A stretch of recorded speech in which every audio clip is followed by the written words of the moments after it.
Bien, el tema de la maternidad subrogada despierta una gran polémica desde el punto de vista del gremio médico y fue objeto del análisis en una mesa de trabajo en una de las asambleas de la Confederación Latino-Iberoamericana, dado que ciertamente, aunque en países europeos este tipo de ejercicio o de oferta de tratamiento para aquellas madres que no han tenido la posibilidad de manera natural de poder gestar un embarazo, optan por esta alternativa terapéutica. Si bien es cierto, en estos países está implementado, sobre todo en los Países Bajos, lamentablemente también hay países que han abusado de esta práctica médica. Desde el punto de vista, yo creo que este tema lo tenemos que analizar desde tres ángulos. El punto de vista clínico propiamente, como ya lo expresaba, donde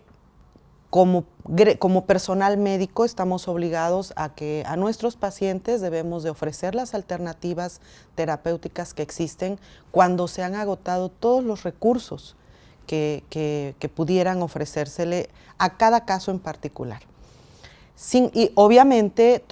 considerando estos aspectos, como en el caso de Brasil, que proponen que sea a través de un familiar directo,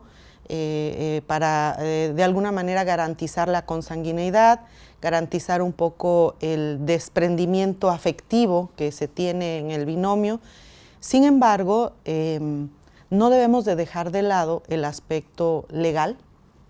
dado que el acto de la maternidad subrogada con un familiar supone una participación altruista. Sin embargo, existe un hilo muy delgado entre el altruismo y la negociación,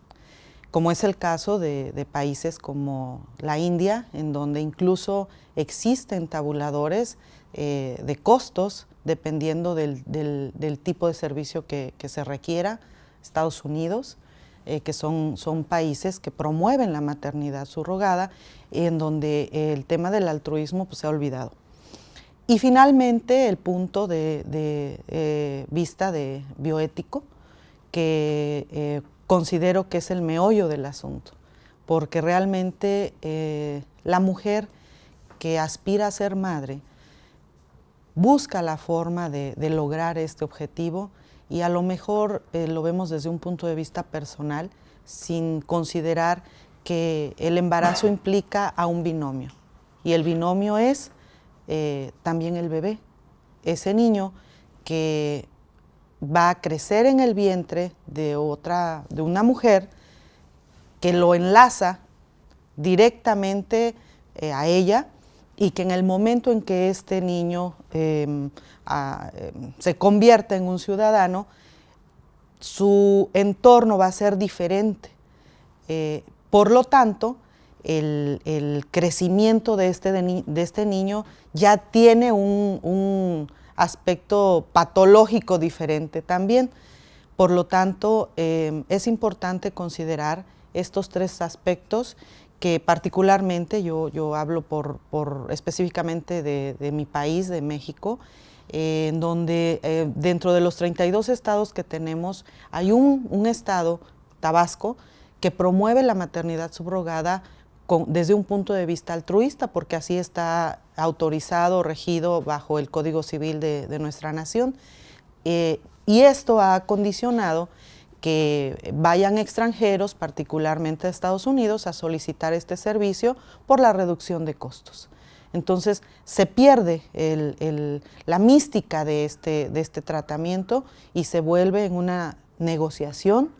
para quienes promueven este tipo de servicios, que incluso se ofertan, se promueven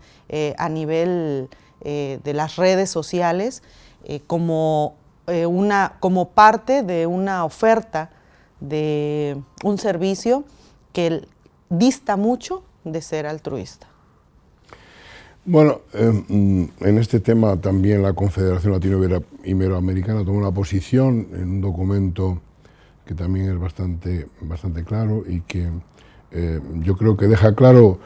cuáles son todos los aspectos que se pueden abordar desde esta situación. Personalmente creo que no es precisa tal regulación. Lo que ocurre es que esto se ha convertido también en otro gran mercado, donde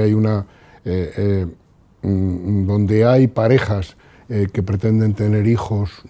como consecuencia de fecundar un ovocito de un padre y de una madre determinados e implantárselo para que haga el desarrollo fetal o haga en el vientre de una madre que habitualmente cobra por ello, ¿no? Cobra por ello, esta es la situación, ¿no? Se pone siempre la disculpa de que es el carácter altruista. Cuando es por una gran necesidad sanitaria lógicamente con altruismo, no tiene por qué tener las características que habitualmente tiene, ni tiene por qué ser la madre la que niegue absolutamente la maternidad sobre ese niño o sobre esa niña, y siempre puede haber la excepcionalidad de las comisiones de ética asistencial que se encargan de esto para hacer excepciones, suponiendo que sea absolutamente necesario. Sin embargo, lo que ocurre es que se convierte, antes hemos hablado de igualdad entre los seres humanos, se convierte en un procedimiento por el cual los ricos protegen sus cuerpos, protegen sus sensaciones de seguridad a cambio de dinero y dan esa inseguridad, dan ese sufrimiento, dan esa carga a otro ser humano, que es una mujer, que se la convierte en un recipiente, ¿no? A mí el término de maternidad subrogada yo no lo utilizaría, creo que la maternidad es algo distinto. Yo hablaría de vientres de alquiler o de úteros de alquiler, como mucho, porque es lo que es. Se alquila a cambio de algo el vientre de una mujer que automáticamente en el momento que produce el parto se desprende y tiene que entregar al hijo concebido en su vientre, ¿no? Pero es que hay otra historia, y es que también es convertir en un proceso de intercambio al bebé, al niño. El bien superior del menor, que hay que protegerlo, se convierte en un proceso de intercambio donde, insisto, el rico se quita riesgos, se otorga seguridad a cambio de convertir a otra persona, a otro ser humano, que es en este caso una mujer, a cambio de dinero habitualmente, lógicamente trasladarle esa inseguridad y sobre todo ese proceso de deshumanización tan tremendo que es romper el cordón umbilical de la maternidad real, después del parto, ¿no? Y luego, por supuesto, como he dicho, al niño convertirlo en un producto de intercambio. Creo que a esto hay que decir claramente no, y sobre todo a su regulación, porque la regulación es una vía de escape para hacerlo con carácter. Lo que puede ser en un momento determinado excepcional en la vida, se convierte al regularlo en normal, en lo más frecuente. Por eso creo que en ese proceso los médicos debemos de tomar posiciones activas, lógicamente, en contra de su regulación.